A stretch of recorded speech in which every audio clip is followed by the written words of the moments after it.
கடந்த 30 வருஷமா பாஜக பண்ணின ஒரு அரசியல் தோல்வி அடைஞ்சிருக்கு. எல்லா இடங்கள்லையும் கோவில், சாமி, அந்த கடவுளை இந்த தலைவர் இழிவுபடுத்திட்டார் அப்படின்னு பரப்புறதே அரசியலாக பண்ணிக்கிட்டு இருந்த பாஜக இன்னைக்கு ராமரையே கைவிட்டிருக்காங்க. பாஜகவை பொறுத்த வரைக்கும் ராமர் கோயிலாக இருக்கலாம், இல்லை தமிழ்நாட்டில் அவங்க அரசியல் பண்ணக்கூடியதுக்கு பயன்படுத்தக்கூடிய வேறு எந்த கோயிலாக இருக்கலாம், எல்லாமே அவங்களுக்கு அரசியலுக்காக மட்டும்தான். அவங்களுக்கு எந்த கடவுள் நம்பிக்கையும் கிடையாது அப்படின்னு தெளிவாக தெரிஞ்சிருக்கு. இந்த நாடாளுமன்ற தேர்தல் முடிவில் பாஜக ராமரை கைவிட்ட மாதிரி வேற என்னெல்லாம் கைவிட்டிருக்காங்க அப்படிங்கிறத நாம் இன்னைக்கு பார்க்க போகிறோம். ஆர்எஸ்எஸ் இந்து மகாசபா ஆரம்பித்த நாளிலிருந்து அவங்க பண்ணின ஒரு அரசியல், அயோத்தியில் பாபர் மசூதியை இடிச்சிட்டு ராமர் கோயில் கட்டணும் அப்படின்னு. 1991 பாபர் மசூதியை இடித்து இந்தியாவையே கலவரமாக்குனாங்க பாஜகக்காரங்க. இப்போ கடந்த நாடாளுமன்ற தேர்தல் வெற்றிக்கு பிறகு பாஜக பாபர் மசூதியை இடித்த இடத்துல ராமர் கோவிலையும் கட்டிட்டாங்க. ராமர் கோயில் கட்டப்பட்டது தேர்தலுக்காக கிடையாது, இது நாங்கள் அரசியலுக்கே பண்ணலை அப்படின்லாம் பாஜக காரங்களால் இதுக்கு முன்னாடி பேசப்பட்டுச்சு. ஆனால் இன்னைக்கு தேர்தல் முடிவுக்கு பிறகு அதே பாஜக காரங்க ராமர் கோயில் கட்டணும், ஆனாலும் இந்துக்களுக்கு விசுவாசம் இல்லை, உத்தரப்பிரதேசத்தில் உள்ள இந்துக்களுக்கு விசுவாசம் இல்லை அப்படின்லாம் பேசிக்கிட்டு இருக்காங்க. தேர்தல் பிரச்சாரத்தப்ப ராமர் பேரை சொன்னாலே கைது பண்ணிடுவாங்க அப்படின்னு நம்ம பாஜகவுடைய தலைவராக, இந்தியாவுடைய பிரதமராக இருக்கக்கூடிய நரேந்திர மோடி பேசினார். அவர் அதை பேசுனது ராஜஸ்தானில் ஒரு தொகுதியில். அந்த தொகுதியிலேயே பாஜக தோல்வி அடைஞ்சிருக்கு. ராமர் கோவில் இருக்கக்கூடிய அந்த அயோத்தி அடங்கிய பைசாபாத் தொகுதியில் சமாஜ்வாதி கட்சி சார்பாக பாஜகவை எதிர்த்து போட்டியிட்ட அகிலேஷ் பிரசாத் 5,54,280 ஓட்டு வாங்கி பாஜகவை வீழ்த்தி வெற்றி பெற்றிருக்கார். ஆக எங்களுக்கு ராமர் கோவிலை விட இந்த நாட்டுடைய சமூக நீதி, மதச்சார்பின்மை முக்கியம் அப்படின்னு அயோத்தி மக்களே தீர்ப்பளிச்சிருக்காங்க அப்படிங்கிறதெல்லாம் சொல்லப்படுது. வாழ்வாதாரத்தை எதுவுமே இல்லாமல் வெறும் கடவுள் பெயரை மட்டுமே வச்சு எங்களை ஏமாற்ற முடியாது அப்படிங்கிறத பைசாபாத் அயோத்தி இருக்கக்கூடிய உத்தரப்பிரதேசத்திலேயே நிரூபணமாயிருக்கு. அங்கே கிட்டத்தட்ட 43 தொகுதிகளை இந்தியா கூட்டணி வெற்றி பெற்றிருக்கு.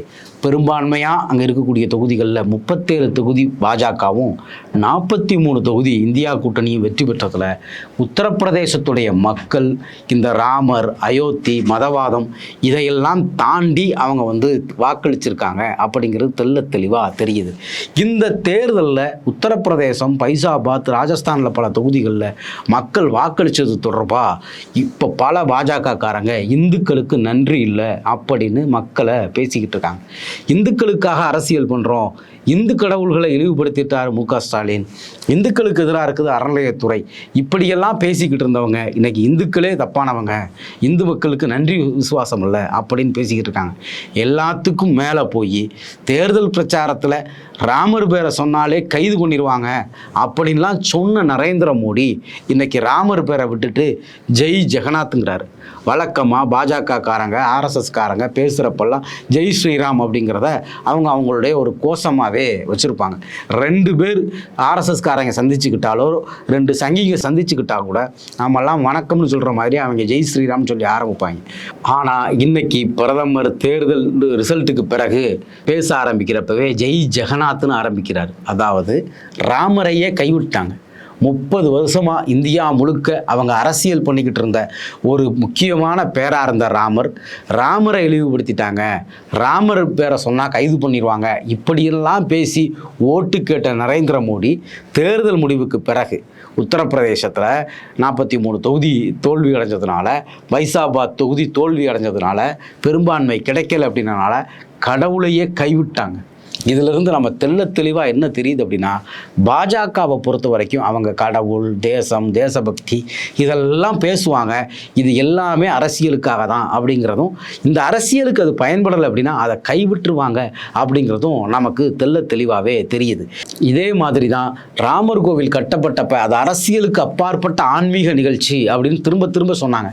நம்ம ஊரில் இருக்கக்கூடிய பல ராமருக்கு சம்பந்தமே இல்லாத கோயில்களில் அனுமதியே இல்லாமல் திரை வச்சு தொல்லிய தொல்லியல் நிலையங்களாக இருக்கக்கூடிய கோயில்களில் இந்த மாதிரி ஸ்க்ரீன் வச்சு படம் போடுறதுக்கெலாம் அனுமதி இல்லை அப்படின்னு அனுமதி கொடுக்கல அப்படிங்கிறதெல்லாம் காரணமாக சொல்லி இந்துக்களுக்கு எதிராக இருக்குது இங்கே இருக்கக்கூடிய அரசாங்கம், இந்துக்களுக்கு எதிராக இருக்குது தமிழ்நாடு அப்படின்னு நிர்மலா சீதாராமனில் ஆரம்பித்து ஆர்என் ரவி வரைக்கும் நான் மாம்பழத்துக்கு போனேன், ஒரு கோயிலில் பூஜை பண்ண பார்த்தேன், எனக்கு ரொம்ப பயமாக இருந்துச்சு அப்படின்லாம் பேசினார்.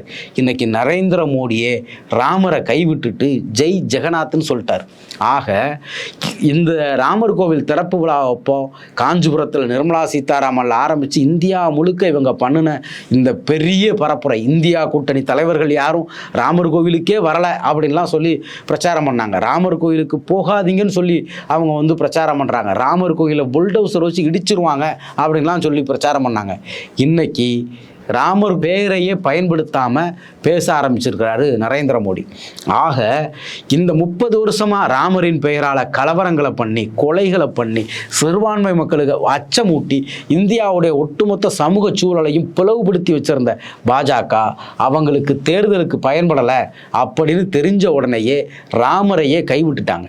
இதுதான் பாஜகவுடைய அரசியல். அவங்க பேசக்கூடிய கடவுள், நம்பிக்கை, தேசபக்தி எல்லாமே அவங்க அறுவடை பண்ணுவதற்கும் அரசியல் பண்ணுவதற்கும் மட்டும்தான் அப்படிங்கிறத மீண்டும் மீண்டும் அவங்களே நிரூபிச்சுக்கிட்டு இருக்காங்க. இதுபோல் பல்வேறு அரசியல் தகவல்களை தெரிஞ்சுக்கொள்ள நீங்கள் ரிபல் தமிழ் சேனலை சப்ஸ்கிரைப் பண்ணுங்கள், உங்கள் நண்பர்களுக்கு ஷேர் பண்ணுங்கள், மறக்காமல் இது குறித்து கமெண்ட் பண்ணுங்கள். நன்றி, வணக்கம்.